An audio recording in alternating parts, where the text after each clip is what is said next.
Action. We are live. We are taking action. Hi guys, Todd McCaffrey. This is something, Craig said, hey, I want you to do this panel, which was a different panel, and then I said, hey, I've got this wild idea. If you've got another time slot, I'll fill it. So this is the I fill time slot. So this kind of starts us off. This comes to writer. The topic of this is conversations, why we write or something. So we're getting a little meta in. Let's see what happens today. This is an amazing thing. It says the people you love become ghosts inside of you, and like this, you keep them alive. It's by the artist Robert Montgomery, and I think he had it actually at one of the ferry terminals in the UK. So you can get off your car, come into the UK, and you can see this thing. But the more I saw this a couple of years back. I should say I have a mechanical engineering degree. Woo! I know how to build starships. And I now have a Master of Fine Arts degree in art, not creative writing. And it was doing the MFA that I came across this quote, and it's been haunting me forever. But I think as writers, we kind of do something a little bit opposite. Let's see if the next slide actually does what it. We share the ghosts inside of us, right? We have all these voices the voices in our head made me write this, you know? So what are those conversations and how do they work is what I want to explore and with you all. Alrighty, as I say, they start as conversations. Mary Sue meets Godzilla. Here we go. So that's a conversation which start when we're young and continue through our lives. So, move forward. Let me show you one of my first conversations. Okay, so if you were 9 and male, which cover would you choose?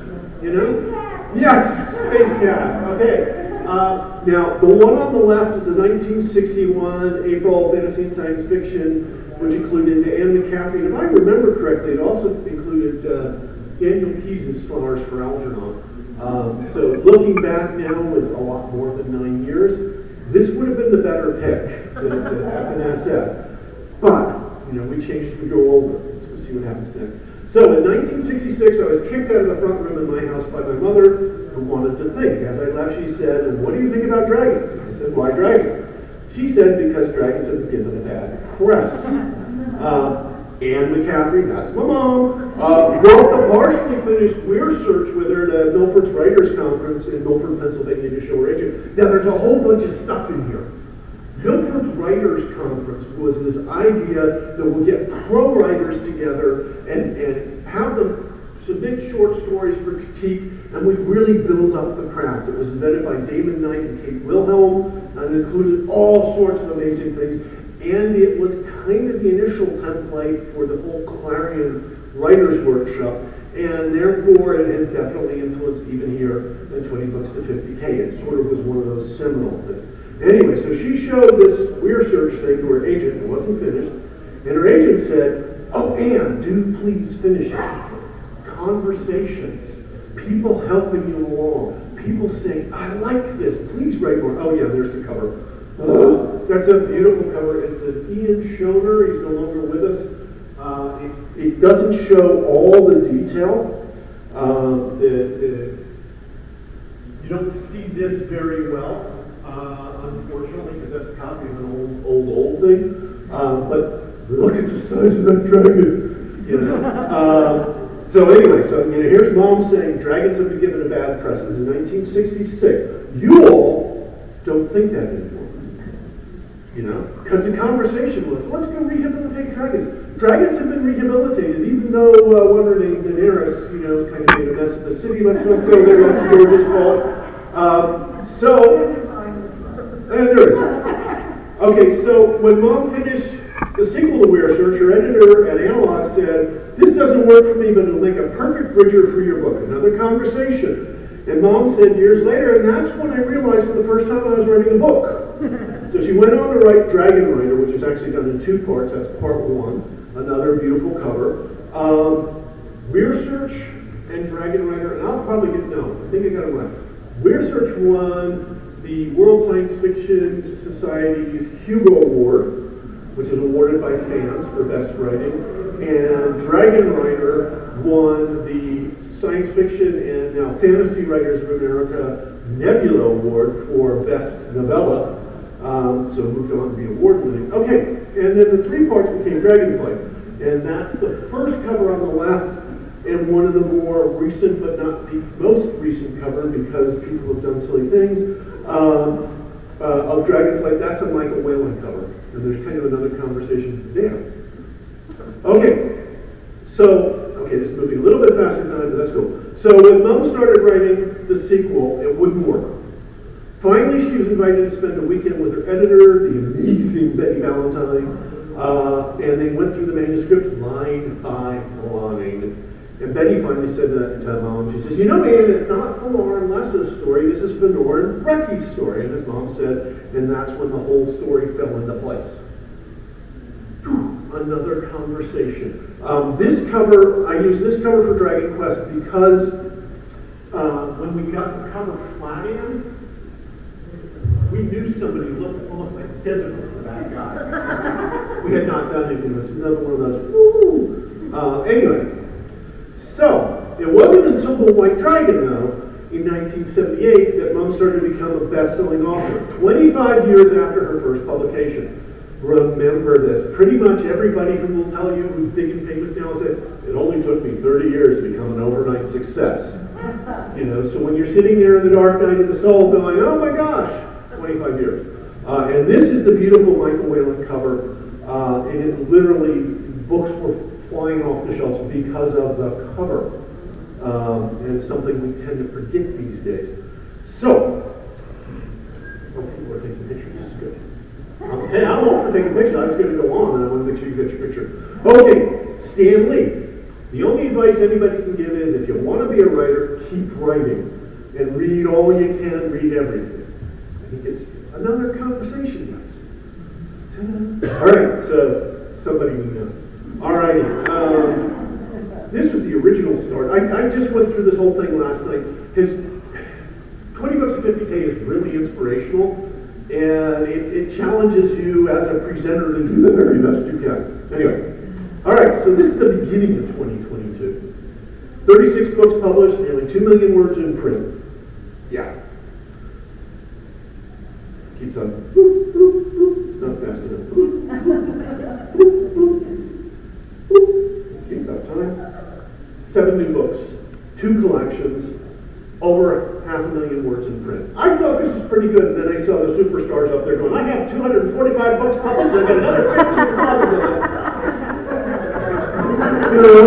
But how? So I was going to have this brilliant conversation with you all about how I managed to write all these words, and woo-hoo, because it still is a woo-hoo moment, but things changed along the way.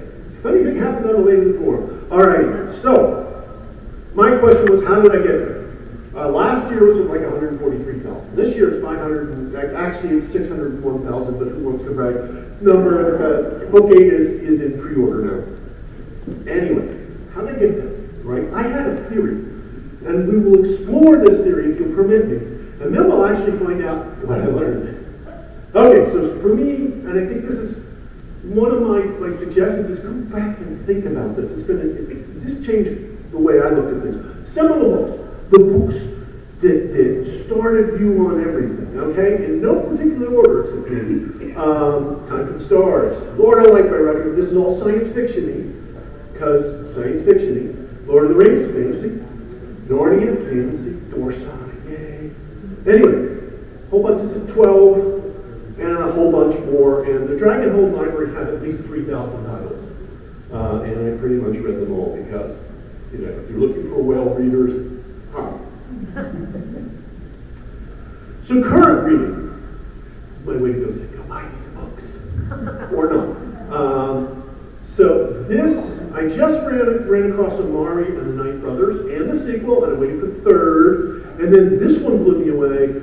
I've been looking at this, the Righteous Fist of Harmony, or the Fists of Righteous Harmony, which is the Boxer Rebellion, which is all together weird, guys, because basically I didn't realize that England went to war with China, to force China to go ahead and take opium and make opium addicts so that China would pay England in silver so England could go buy tea and sell it at home. Oh, sorry. I mean, it just really, it was like, what? It's what we don't learn in history. Then as you may see, there's a little bit of a military thing here. Bill Bryson, there's a little asterisk. Yeah, okay, so it's a short history of nearly everything. It's a lot of fun. He writes well. You get writing styles that are like, then I was so boring that I got more boring and more boring. And when you're writing history, it's very easy to fall into that. He writes very nicely. The stories are dated. For some reason in my ebooks, some of the exponential formulas are wrong, like they should be to the minus power, and they're not. But still, overall, it's really interesting. It's really interesting because, among other things, when he talks about science and how much we're developing it, it was amazing to go look and realize how much we've learned in the last less than 50 years. Plate tectonics was anathema. How dare you talk plate tectonics first? Now we accept it. So world change. The global crisis, I'm still walking through this book. The Little Ice Age happened around about 16 to 1700, and it messed up the climate and the world and everything. We had the 30 Years' War there, all sorts of stuff, and it was all over the world. China had a really bad time. So it's interesting when you're looking, and it says war, climate change, and catastrophe in the 17th century. Something, if you're looking at that, it's there. William Manchester is another one of these writers who knows how to write sentences. A World Lit Only by Fire is kind of magical. I think that's the third or the fourth time I've been through it. A Glimmer of the Other by Heather Harris, I found gosh knows how online. And I said, okay, I'll give it a try. And now I've read all the books and I'm waiting for the sequel. If you like urban fantasy, you're going to be there, and it's an English lady. Thomas Piketty, I'm a nerd. Why Save the Bankers? It's really kind of interesting. But anyway, this is just sort of like right, still reading. Books on craft, a quick roundup. Probably going to be no surprises, but let's just go see. They fly on in. And they fly on in. Let me go through them real quick. You've all seen The Writer's Journey. How many people haven't seen The Writer's Journey? John Truby's Anatomy of the Story. Then the 3 Save the Cat books. There's more, but I recommend these 3, particularly book 3, because it talks about the dark night of the soul of the writer. So that can help. Jeffrey Allen Schechter's My Story Can Beat Up Your Story is amazing. I still haven't completely digested it, and it's obviously sort of screen-oriented, just like Save the Cat is, but outline is outline, and it really helps. Okay, everybody's probably read Stephen King on writing. If you haven't read Bird by Anne Lamott, it's fun. Self-editing for fiction writers is kind of like, you need it. Anyway, moving forward. So, conversations and creations. Conversations in the books they created. This is going to be all me. Sorry. Okay, so Anne McCaffrey wrote Dragonflight, my mom. And one of the things that Mom did, I think we all do, but we don't realize it, is she always leaves questions at the end of her book. It's not like she hasn't answered the central theme question, but there's more. And with Dragonflight, you got to Dragon Quest, which was what happens next and everything. But in Dragon Quest, somebody discovered ancient timer runes. Runes that were far back in the history of Kern. And so I came up with this question. Why were there ancient timer runes in Bending Weir? Bending Weir is the second Weir founded. So if you were going to have old runes, they should have been in the first Weir. So because of that, I wrote this book, Dragon's Blood. And it was my first Kern book. It was inspired by a dream. I actually dreamed what became the central song in the whole thing. It's kind of like, okay, I don't know about you all, but I strive to remember my dreams, and some of my dreams, also, dreams change over time. I think it's getting older and all, but they're getting weirder. They're more fun. Anyway, so I outlined this. It was a 53-page long outline, mostly based on Truby's Anatomy of the Story. It was the basis for 7 more books. All as well, she takes a photograph. Get it? Watch this. 7 more books. 1 million words. Still in print. So, Okay, this is one of my all-time favorites. The Moon is a Harsh Mistress. It's a classic first date. I consider it the classic first AI book, but the AI dies at the end. This is a high-tech suspense thriller about a new invention, The Hunt for Red October. You probably have all seen the movie. And so I came up with, what if there was an artificial intelligence that wasn't evil and doesn't die? Which became this book. This book, as I say, pardon my French, I thought the hell out of this book. And I really did. And I went back and tore it apart, followed each major character, and ensuring that the story arcs worked, and so much fun. First draft was 210,000 words. Final draft was 179,000 words, so we cut a lot out of it. Alrighty, moving on. So, I don't know how many people here are science fiction fantasy, and how many people aren't science fiction fantasy? I apologize. I've read a lot of stuff. I've read Ludlum, I've read Donna Andrews, Murder with Peacocks, what a great title. Anyway, but science fiction is sort of my blood. So Murray Leinster wrote the classic First Contact short story. Arthur Clarke, we all know, 2001. This guy, most people don't know. Stanley G. Weinbaum lived in the 30s and died of stomach cancer, sadly.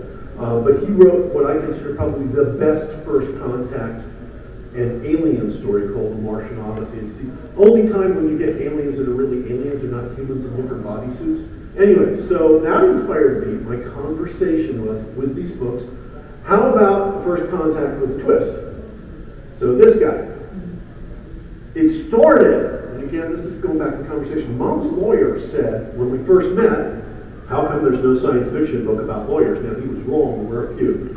But I said, challenge accepted. And it took me a while to write this. I outlined it in 1991, sort of put it away, and didn't finish it until 2015. So that's another interesting little conversation, to remember that some of your old stuff you can go back and go, oh, wait a minute, I can finish this now. This is alternate history. This is the first alternate history I read. Elsbreg de Camp. A man falls back in time and prevents the fall of Rome. Robert Silberberg, great writer, wrote, this is The Gate of Worlds. It's hard to read that title. But what if the plague killed more people in Europe and the Incan Empire rose up instead as the world's empire? Then this one, oh my God, what if racists smuggled AK-47s back in time?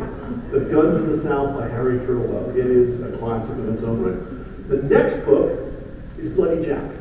Bloody Jack is a middle grade YA, first person, present tense. Oh my God, how do you do that?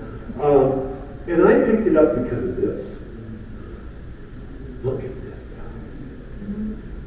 Book list, editor's choice, bulletin, blue ribbon book, a library guild June selection, New York Public Library team for the teenage, star review from Publisher Weekly, star review from the Bulletin, a nice review from Kirkus. Actually, I think the original version had even more stuff on it. I looked at it and just went, oh God, I gotta know what this competition is like.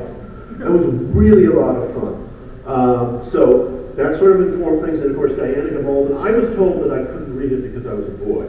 My mom has these tricks. So I read it, and I loved it. I got through, I think, the first 6 of them. But Outlander by Diana Gabaldon. Now the interesting thing is you have two kind of things going on here. Bloody Jack is historical fiction. So where history happens the way it happens, but we have this character going along being with it.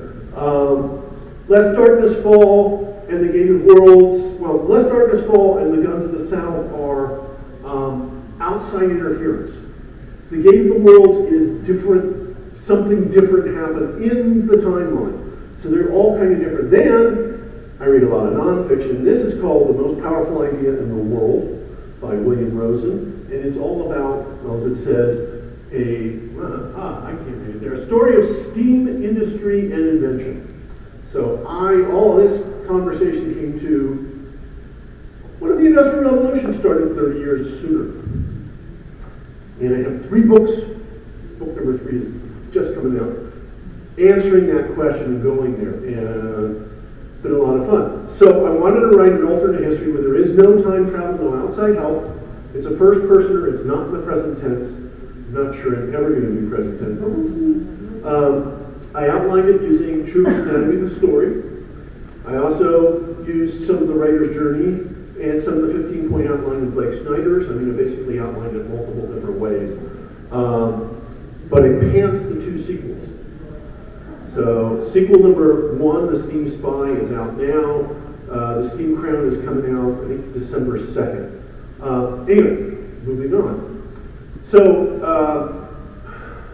science fiction has many different tropes. E. Doc Smith in the 20s or 30s wrote this really long thing. He had the Skylark, a space series, and basically he was really cool because every time they make this nice big huge spaceship and they go out and they find something and then they'd realize there was another force. And then new force would allow them to build a bigger spaceship and go further. That's just every freaking book was like that, but it's a classic. It's definitely dated now, but it started so much in the science fiction, the military science fiction area as well. Heinlein uses telepathic twins to open up the stars. In Time for the Stars, one of my favorite books. James Blish's seminal 4-book collection spans all the way to the end of the universe. Really, Cities in Flight is just like, wow. If you're into science fiction, you should probably want to read it. It is showing its age, but that happens. David Weber, those of you who are in that realm will know him. The Omniverse is practically the definition of military science fiction space opera. On the other side, also amazing, is the Vorkosigan series by Lois McMaster-Bujold. I reread it fairly continuously. She's a great writer. She also does this, I guess you call it genreization. Like one of her books it's called The Civil Campaign, and the dedication is With Apologies to Jane Austen. Basically, she has our, God knows how far in the future, hero decide that he is going to marry this girl, and because he's used to being a military campaigner sort of guy, he's come up with a military plan to get this girl. And and you know how well that works, right? You can guess. It's a lot of fun. And then Mom wrote the Tower and the Hive series. Now, here's another thing in conversation. She started writing a bunch of short stories. This is back in the day when short stories were making king. Then she later exploited her short stories and turned them into novels. Something to consider, guys. Just, go back through the catalog and, All right, so I said, how about a space opera and a multiverse? 6 books since November last year. It partly started because a friend of mine said, my sister was drying explosives in the oven. I said, how can you not write a story based on that? It turned out it was a chemistry project for science class in high school, and no houses were destroyed in this drying process. But I was like, oh my God. Anyway, so the first book had an outline, but the next 5 were pantsed. Okay, we go over to an entirely different world. We go into the world of witches. The Worst Witch by Jill Murphy. A marvelous, fun little series. It's become a TV series twice and a movie once. Then we have Diane Duane's classic, So You Want to Be a Wizard series, which is Meteor, has more black and white. Then we go over to, of course, Harry Potter. God bless Harry Potter. This, if you know, Harry Potter started a whole new generation of readers. It got kids who were thinking, oh, I can't read anything, to read big, huge, thick books. And we can talk about all the other problems about letting authors actually speak after they've done written stuff. Different story. But to be fair, she's changed a lot of stuff. She's very subversive in her work. Hagrid said it in the first book, know this, Harry, not all wizards are good. Which translates to any kid with a bit of brains. Not all adults are good, which is important, because there are a lot of kids out there who have suffered through that. And giving them, some sort of feedback that says, hey, maybe you should tell somebody about this. Anyway, Harry Potter. Then this one, I bought this book from the title alone. I don't know if you can read it from the distance. It says, I'd tell you I love you, but then I'd have to kill you. I was like, oh man, I just got to find out. So I did. It's part of a 6-book series called The Gallagher Girls. It's a spy academy for young girls. Apparently, they were responsible for stopping the first assassination attempt on Abraham Lincoln and a few. It just sort of goes on. A lot of fun. Allie Carter does some really good YA middle grade stuff. This book. Read this book. Saul and Gabi Break the Universe. It has got multiverses, it's got a bit of Spanish, but it tells you the English translations. It's freaking amazing. Really, if you're willing to read middle grade or YA at all, give this book a whirl. It is actually, you can barely see it there, it is a Rick Riordan Presents. Rick Riordan's the guy who gave us Percy Jackson and the Lightning Thief. And there's a sequel, thank goodness. This is a really, really well done book. I love it. Then we saw Bloody Jack already. It's a marvelous first-person romp. So all of those got me to go, well, what if no one knows the rules of magic? And I wrote this guy, L.A. Witch Birthday, and the sequel's just about to get out, Dragon's Lair. I wrote the outline for L.A. Witch back in 2009. I wanted it to be a first-personer, written in first person. And I was inspired in part by L.A. Meyer's brilliant Bloody Jack series, and was finishing up the Canaris Rift series, which was my space opera, the multiverse. I went looking through my old ideas and found this one again and said, I just gotta write it. And wham. Okay, so through all of this, I was building up this brilliant case to say, let's go find it now. Okay, so if we go back and look at all these books that I wrote, how many of them were outlined and how many of them were pantsed? The jury is still eliminated.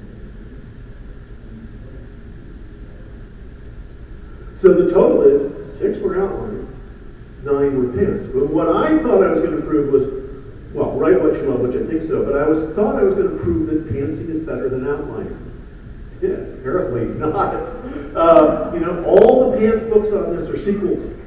So I have to come back, and my original conclusion was like, hey guys, you should all go out and pants and just write what you love, and everything will be great. But when I actually looked at the data, it's like, yeah, maybe you want to write an outline first, and a good outline will allow for sequels and carry you straight on through if you want to do that. So that was kind of my conversation. And at this point, we're up to questions. Although if you get really scared, yeah, please find Mr. Hot Mike. You've never had a date with a hot Mike before. Hi, Mike. Can you put the first slide up again? The one with the quote. Let's see if we can go put the first slide up again. This one. Oh yeah, it's beautiful.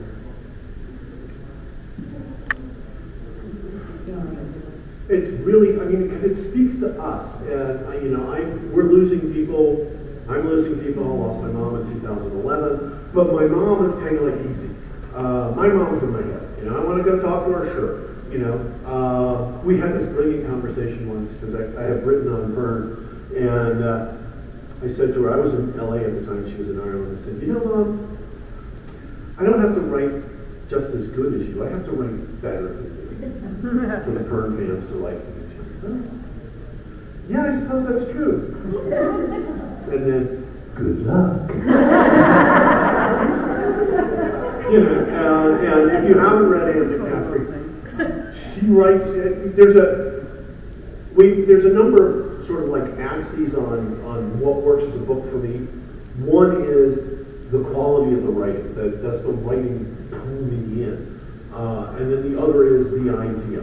I can survive a really cool idea with bad writing because it's a really cool idea. I can survive a weak idea with excellent writing.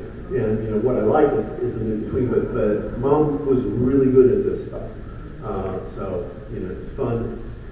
You don't fill somebody else's shoes. What you do is you try and go on top of it and build further. Anyway, so you wanted the first slide again. So this is Robert Montgomery. He's done a lot of other stuff. I think he's a Scottish artist, but I know he's a UK artist. And I think it's really, this one keeps on resonating with me, obviously. Yes? First of all, I've read Dragon Riders of Pern. That was my first love for books. Just fabulous. 2, you are a big success, which is unusual for any second generation. But here's my question. Your latest series you said was first person, but you got 3 people on the cover, and it's a spy school, right? For young. No. Mine is actually. Let's see if I can pull it out of my head.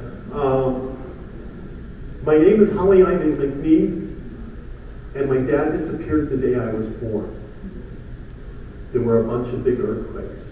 Now, 12 years later, the earthquakes are back, and I think they have something to do with me. So this first person. That's first But person. obviously there's other people in the story. Do you head hop or do you just follow No, I'm her? sticking with Holly. I'm tempted to head hop. I'm in book 3 right now, but I think I'm going to stick with Holly. You can do a lot of stuff.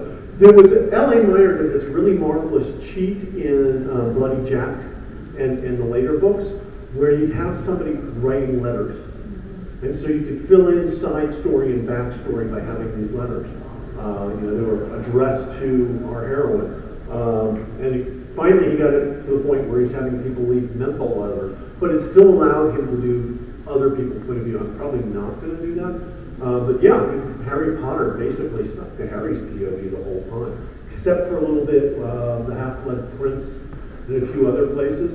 But I mean, you can do it. Yes.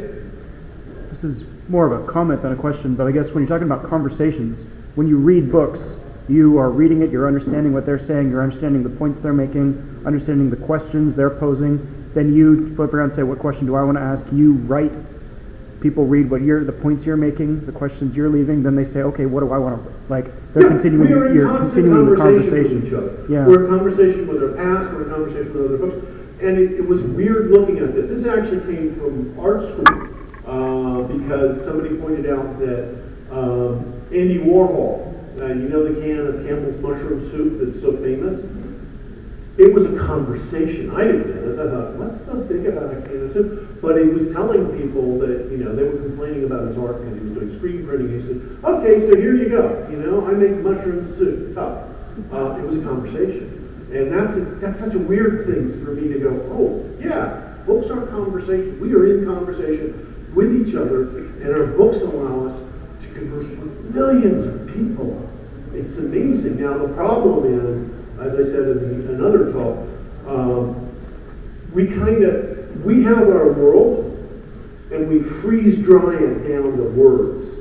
And when you read them, you put your own color and your own sort of like hot water into those frozen words to make your world. I mean, for example, something as simple as saying, the shirt was colored blue. Blue may pop up in your mind as a very different shade from what I had in my mind.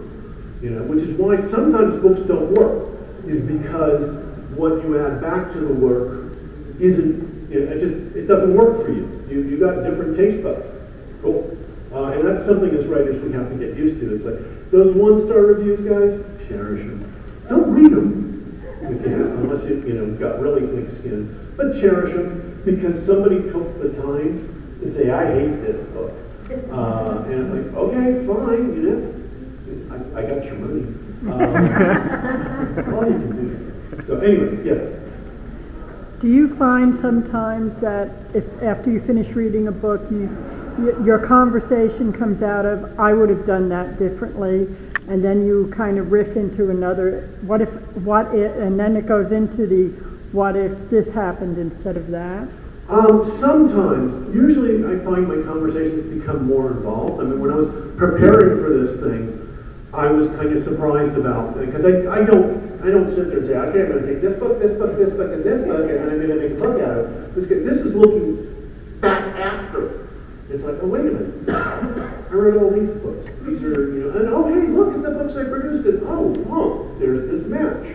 So it was actually a revelation to me to see what was coming out of it, and it wasn't, it wasn't like I read one book yesterday and then wrote a response to it. It percolates in your head. My characters are very real to me. I can talk to them pretty much any time. And I have to respect their privacy because, when I'm writing, it's mostly a conversation with the characters. One of the things I like about pantsing is they surprise me every time.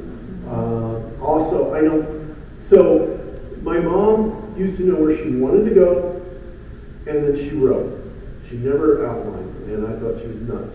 When we started collaborating together, if you collaborate, you need an outline. Because otherwise what happens? So we had an outline with, I think it was Dragonskin, and one of our characters was gonna die. Set in stone. Came time to kill the character, wouldn't die. Would not die. You're Supposed to die now. Would not die. And that's, for me, that's a sign when you got something going right. You know, so the character lived. But so even with an outline, an outline is not cast in stone. An outline is as they said in Pirates of the Caribbean, more like guidelines. So there you go. Yes. Have I run you all out of questions? Oh wow, because there's another whole set of slides. I'm scared. Actually, how are we doing on time? How are we doing on time, time person? 9 minutes and 46 seconds. Well, come on up here, young lady. So I'm very firmly a discovery writer. I have never been able to stick to an outline or even finish an outline. Do you have any tips, or should I just screw it with discovery writing?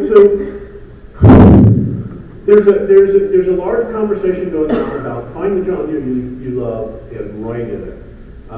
You may have noticed that I was not sticking to any genre. Partly because I don't know what I'm going to love. And so and also Dean Wesley Smith, okay, so on his 70th birthday or 70th year, he decided he was going to write 70 novels. He did. It's like, whoa. And he's all over the place and prolific and just an amazing guy. He's here if you get a chance to meet him. So we were having this conversation last year, I guess, where I said, you know what, I'm writing what I love now. And if people want to read it, yay. And if they don't want to read it, then I may have to make different decisions. But, I'm looking at this L.A. Witch series, which is a real, I haven't written middle grade before. Although the rules on middle grade are changing. Because I look at Percy Jackson, I look at Harry Potter, and I go, isn't that young adult? But it's not. But we have people dying in those books. Percy Jackson sits there, I think, at the end of the first book, The Lightning Thief. The title is, in which the guides decide whether or not to kill me. We pushed up the level. So I would always say write what you love. It's going to show. I actually had a slide here that I excised, which included tidbits of things. One of them was don't be afraid to cry in Starbucks. If you're writing and you're crying, if you're getting those sort of strong emotions, it's going to show up on the page and the reader's going to get it. So, yeah, write what you love, see what sticks. Don't be afraid to try something different. You don't know because you haven't tried it yet, you don't know where your home may actually be. You may find out that you started writing, so Anne McCaffrey, those of you who know, wrote science fiction. And if Anne McCaffrey were alive, she'd be very upset that somebody said her stuff was fantasy, because back in those days, only women can write fantasy because it's not so strong. And she was writing science fiction, But nowadays, people say, it's my favorite fantasy. I go, you wait until you read Dragonstone. Enjoy. I don't care. Because things have changed. Anyway, I would try and see what you love. Find it, Yep. But I would definitely go for it. Because also every reader is different. And so what you do lose on that is that whole thing about, I only read romances. And so you write one romance and it does pretty well, but I want to write a murder mystery. You write your murder mystery and the romance people don't follow you. Most of the times, however, what I'm hearing is they like you, they'll follow you. They may not stick, but they do follow you. I just write what you love. Thank you. You're welcome. Hello. Hey, as far as mid-grade goes, there was, I got a master MFA for writing for children over at Hamlin University. Ooh, I'm fancy. So, but basically somebody actually wrote a critical thesis titled, Who Do I Have to Kill to Get a Newbery? Because most of the Newberries, historically, have somebody die in them. So you're okay, kill them all, but not all of them. Oh, good. Well, I'm not trying to get it. At this point, I'm not trying to get a Newbery. I'm trying to get a lot of people who like my books. Either way is fine, man. And I'll have to write something else. There you go. What's in your writing life? What's a typical day like? Okay, so before I do that, a good friend of mine, Shauna McGuire, New York Times #1 best-selling author in multiple areas, guys, who started off, by the way, writing Buffy fan fiction. Shauna says, I don't want to tell you that because it'll inhibit you. You'll go, oh, so-and-so said, I write so many millions of words a day and I can't do that. I'm kind of not there. There's also the Harlan Ellison school of advice. Harlan Ellison was a really amazing guy, but he felt that it was his duty, if he could, to discourage you from being a writer. Yeah. Because if he could talk you out of it, you didn't have what was necessary to stick with it. Anyway, where I stand, I have a number of different goals. I also am now in the world of, you don't have to write today, Todd, because I find sometimes that when I'm saying, I got to get these words out, I just stress. Oh look, there's another word. It's not worth it. I'm happy is 1,000 words. That's not bad, it's 2,000 words. That's cool, it's 3,000 words. Anything beyond 3,000 words, we actually call 3,000 words kind of God mode around the place. And anything after 3,000 words, I need to invent a new word for. So it depends. Also, I'm not a great believer in writer's block. 4 minutes and 11 seconds, 4 minutes and 10 seconds. Okay, I'm not a great believer in writer's block. The best advice I've ever heard is if you feel like you're blocked, kill somebody, move on. But I have had it happen a couple of times, and when it has, it's been because I was forgetting something. So I'd sit there and I couldn't write, and then I went back and discovered that, I'd forgotten this important point, and that's why my subconscious is going to stop. But very rarely. And I just think, you do the best you can. With me, I write at Starbucks with earbuds in, so I can look up and see humans every now and then and know what strange things they are. And I've recently found that it's pretty easy to get 1,500 words. That's kind of a scene. And if I just tease myself a little bit, I can get another 1,500 words.